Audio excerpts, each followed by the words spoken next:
Dream. In literal sense, it means a series of thoughts, images, and sensations occurring in a person's mind during sleep.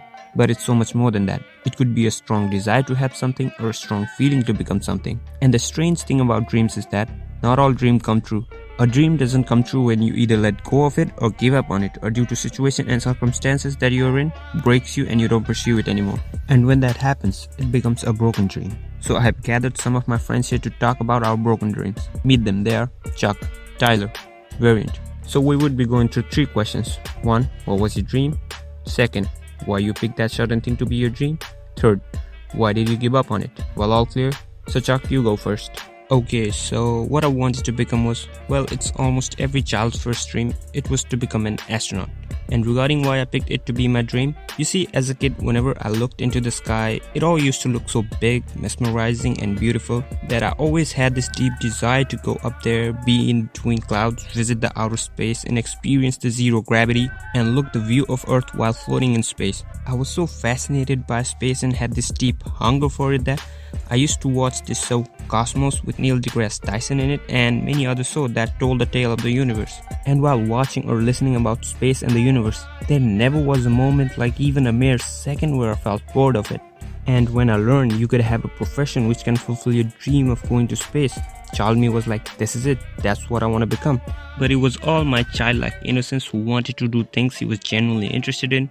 But then reality hits my innocence, which kills it all. When did research and got to know that you need to be good at maths and physics, you need to know Russian, bachelor and master degree in this and that field, years of piloting experience, and years of fully focused dedication to NASA's notoriously hard training program. It all seemed hard but not impossible until I learned this criteria that to become an astronaut, you must be a US citizen.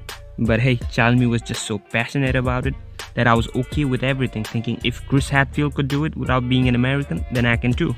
So I was still strong and determined and passionate to pursue it. But as I grew up and responsibilities got added up to me, I realized I can't just throw off half of my life just for me. I got family and parents to look after. They have been through a lot and are growing old now. Their bodies can't withstand the same workload anymore. And I can't just go some other country to pursue something that's almost impossible to achieve for a person like me with such weak financial background and leave my parents alone here during the time when they need the most care and support. I'm their only hope, whom they look forward to, thinking as I have grown up. Now the days of adversity are gone, as I will free them from economic burden and bring good times to them after all their hard work. Got too real, but yeah, that was my story and I concluded here. Well, keep hanging there, Chuck. Good times are coming. So, what about you, Tyler? Yeah, my true childhood desire was once to visit space. And talking about dream, I don't know, but for some reason I always felt like I could act. You know that thing Robert De Niro does, that face frowning thing? I was good at it. And I also felt I could express my emotion through my eyes like Tony Leung. And all that had given impression of as if I can act and I'm a really good actor. So for years, I kept living believing that I am a really good actor and I can act. But I had never put it into test. And during school days, we friends decided to make a sketch comedy channel on YouTube. We all were so excited for it, and during weekend, we all gathered up to shoot the video. We were so excited that we started shooting without any proper idea or script. We were just improvising everything on the spot from beginning to end. So we start filming, and there comes this scene where me and my friend has to act as things are not good in between us and we're about to fight. And I had to do the most retakes. My face just doesn't show off any expression and my tone is just so dull, while my friend is doing his all part perfectly in just the first take. I just couldn't believe it. This is my dream. How can you be better than me? I'm good at that face frowning thing that Robert De Niro does. So how can you be better than me? You don't even know acting legends like Robert De Niro, Marlon Brando, Al Pacino, Tony Leung, Sir Daniel Day-Lewis and many more. I know so much more about acting than you. So just how come you can be better than me? That was the first incident when I came to know about the reality that I can't act. Some days later, the video is uploaded, and like the whole school sees it, and I'm the one everyone talking rubbish about, saying stuff like, I killed the vibe of the video. The video would have been better off without me. My acting was unwatchable, so on and on. I appreciated the honest feedback, but I just couldn't believe it because my whole life I kept living believing I'm a good actor. Acting is in my veins. After that incident, the illusion was all broken, with the dream too of becoming an actor.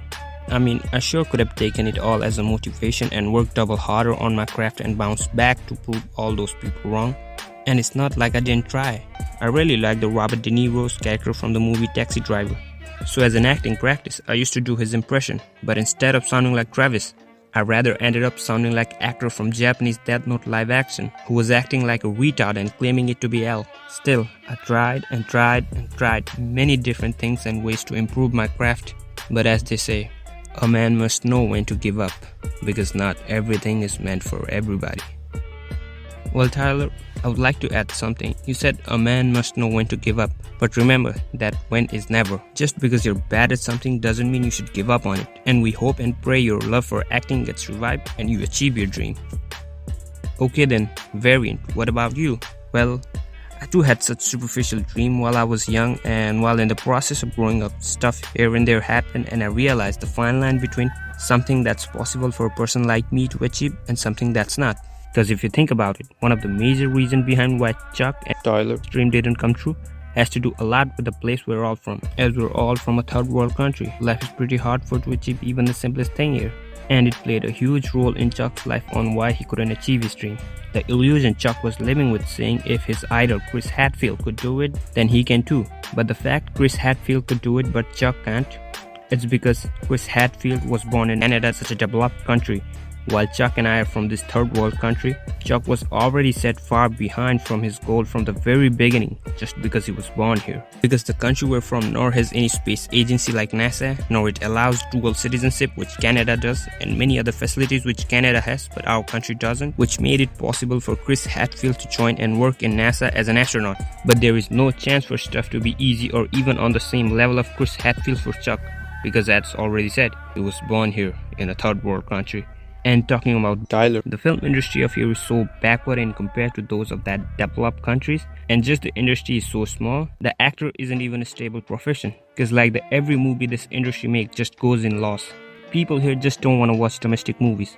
And for real, why they even would watch such films that are just behind and backward at everything, when they already have films so exceptional in terms of everything from characters to acting to cinematography to story, from English, Korean, Japanese, French, and many other film industries. I fear that the film industry of our country will stop existing in near future because of its constant loss and no acceptance and support from its own audience because of its inability to evolve according to its evolving audience. So looking everything around me, I set my feet on the ground, looked inward to find something I'm good at or am genuinely interested in that I would love to pursue as my career. But finding it wasn't easy. The quest went on for so long, I was clueless for years and years regarding what I wanted to do and become when I grow up. But then I finally found a ray of hope. We had this teacher in during school. He used to teach this not boring but very generalized subject named Health, Environment and Population. Like there was nothing in that book that we already didn't know. Everything in there was obvious, no-brainer thing like do not pollute the rivers else it will harm us, or how air pollution harms us humans, so on and on, such kind of obvious stuff. But the teacher we had used to teach all of it in really interesting way. His way of elaborating things written in the book was so unique that every student could hear him without getting bored for hours and hours. I was really fascinated by his way of perceiving and explaining things in such understandable manners to us students. His way of teaching was most different and unique compared to the rest of the teachers that we had. But he used to flex a lot and was really proud of the way he used to teach, and while flexing he told us the reason he is so good at what he does is because he had majored in psychology. But that much was not enough to make me devote my whole life into it.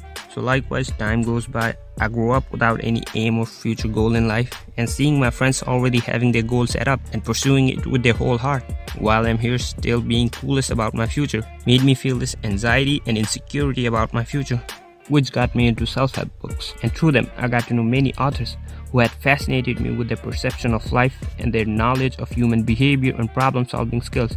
And out of many authors, the one who fascinated me the most was Dale Carnegie. He was just brilliant, genius. His out-of-box thinking and approach towards things was something I was so amazed by. His book, How to Win Friends and Influence People, had such a big impact on me.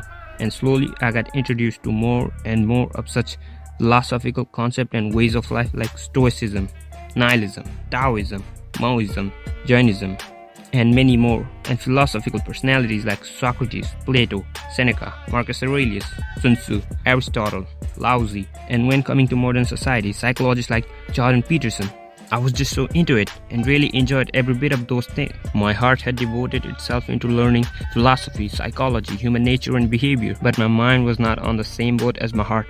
After going through the phase of broken dream in childhood because of setting my dreams to be too superficial, my mind had started getting critical of regarding what I choose to be my next dream. I had set this criteria for me so that if it doesn't fit it, I can just drop it and don't feel the same sadness and disappointment that my past self felt because his dream didn't come true. And the criteria was that just because I'm interested in it shouldn't be the only reason for me to pursue it blindly. I need to have skill set regarding the field too. But deep inside in my heart, that felt wrong to me, because isn't the interest that drives you to work for it, and in that process you develop skill set regarding the field? But when rationally thought about it, I realized this sudden interest toward specific things could be a phase, just like my sudden interest in things like acting and singing. And because of it, now I didn't pay much attention to it, nor took it seriously, thinking this sudden interest in psychology could just be a phase too, that might fade away when little time goes by. So I was back, clueless about the future once again. And during that time, it was this Facebook era. And during those days, I had many online friends. It pretty much felt like true friendship at that time. And some of those friends used to share their problem with me. And I used to listen to their problem and comfort and consult them as a friend, saying stuff like, "Don't give up, mate, things will get better." That happened for some time, and as the time passes, they frequently start telling me about their day-to-day life problems, and I too used to listen to their problem with genuine interest and will to help them. And when we used to be done with sharing and advising to solve the adversity, they used to come back later or on the spot and used to genuinely thank me, saying how my advice really helped them to think positively and helped them to overcome their sadness and negative feelings. It sure felt good hearing you could make a difference in a person's life, but not only that, it also made me feel like maybe I have some skill regarding this subject that needs to be polished through proper education regarding human psychology and behavior. Those incidents made me believe in myself that I really should pursue it. And this time the interest I have in psychology is not just a phase like the old times, because this time I have skill set regarding the subject too. And this is how I wanted to become a clinical psychologist. So I did research regarding what I have to do to become a clinical psychologist, and I learned that first I need to do bachelor in psychology, then master's, and then doctorate, and then some years of practical work for the experience, and finally I would get my license. And after all of that, I would officially become a clinical psychologist. So I had path and goals set up with genuine interest and passion in this specific field, with some talent and skill I gathered from consulting my depressed friends on Facebook. Life was all set. It felt like now I have a purpose in life. Life is good. But how can life and stuff be good and easy for someone born in a third world country? This corrupt, backward and undeveloped country that I'm from has nothing to offer. Like there is just only one university in the whole damn country that provides psychology course. And that university is located in the capital city of our country, which is way too far from the place where I live. And that city is so expensive that me staying there renting out a room for to study something that doesn't even have any scope in the country where I'm from, because according to the people of here, mental health doesn't exist and sadness is a sign of weakness. But even after many of those downsides, I didn't let it stop me, because I had this burning passion in me for psychology, and I wanted to become a psychologist no matter what. So I thought I would do a part-time job and study at the same time, and through that I would at least be able to ease the financial burden of the family. So I started calling and sending emails to agencies and organizations of that city with vacancy announcement, and seeing their positive reply was really a beacon of hope that made me believe I can achieve my dream this time. If I manage my time schedule well and give proper time to my studies, things were going good. And then COVID arrived. It struck us financially. Everything closed down. I couldn't move to the city as people were dying of COVID left and right. It was all chaos everywhere. Yet still, the university conducted this national level entrance exam that one must pass to join specific courses. And I wasn't aware that they conducted the exam even in during these chaotic and difficult times. And now there is no way for me to join the course I want to. I sure could wait another year for things to calm down and get better and take the entrance exam next year and join the course I want to, but a gap year isn't something family would allow. I know the blame game isn't a good thing and one shouldn't blame others for his shortcomings, but in this case, I lacked nothing. I had everything from genuine passion to interest, from skill to determination and dedication. I have it all. I thought I had learned my lesson from my past, and after being critical about what I choose next to be my dream, that way I wouldn't repeat the same fate, but here I am, failing again. I know this may just be a coincidence and not true, but seeing the cycle repeat itself constantly on the same pattern makes me believe no matter what I do, life will turn me into nothing but a failure.